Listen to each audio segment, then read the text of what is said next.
Matryoshka.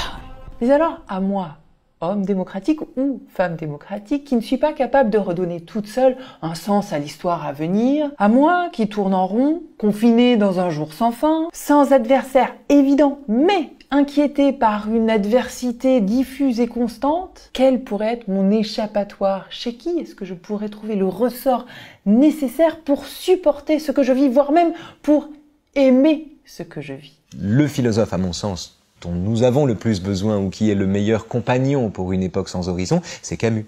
C'est-à-dire, c'est pas un dialecticien, en l'occurrence, c'est plutôt quelqu'un qui, par la figure de Sisyphe, travaille sur le goût de vivre malgré l'absence de sens de vivre. Voilà. Sur le désir qu'on peut avoir de vivre hors de la signification que l'on donne à ce désir. Camus est le meilleur ami des gens qui se lèvent sans savoir pourquoi, qui mettent un pied au sol par obstination, par routine, par habitude, par désir, par envie, peu importe. Donc l'idée, ce serait de ne pas se projeter. C'est tout le paradoxe de Sisyphe. Tant que Sisyphe espère arriver au sommet de la montagne, non seulement Sisyphe suspend son bonheur à quelque chose qui ne dépend pas tout à fait de lui, parce qu'il y a aussi la pente, le caillou, enfin ce sont d'autres facteurs. Il ne dépend pas que de lui d'y parvenir. Tant que Sisyphe se donne pour but d'arriver au sommet de la montagne, il est deux fois déçu. Un, parce que ça dépend pas que de lui, deux, parce que le caillou n'y tient pas. L'erreur de Sisyphe est de vouloir arriver au sommet de la montagne. Alors qu'à l'instant où Sisyphe opère une sorte de révolution copernicienne et comprend que son but n'est pas un but lointain, mais que son but c'est le présent. Son but est d'épuiser toutes les formes de vie.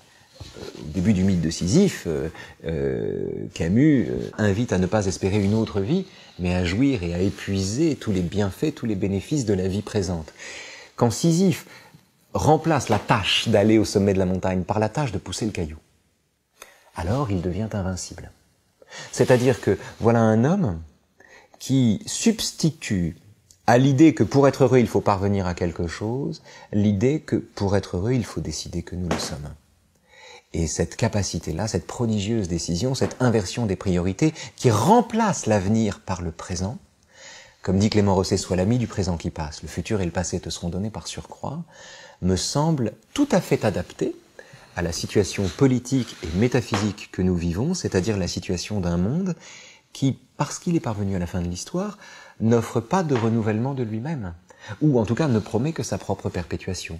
Nous avons besoin de gens qui nous apprennent à aimer le présent. Et non pas de gens qui nous apprennent à suspendre notre bonheur à l'obtention d'un bienfait dans un avenir hypothétique. Nous avons besoin d'anti-utopistes. Nous avons besoin de gens qui, comme Camus, nous apprennent que la révolte n'est pas simplement de dire non, mais de dire oui à quelque chose, et donc de s'imposer la limite, de s'imposer l'effort de construire un projet plus qu'un rejet, et donc de donner des limites à ce qu'on souhaite. Donc de donner de la mesure à ce qu'on souhaite. Matryoshka.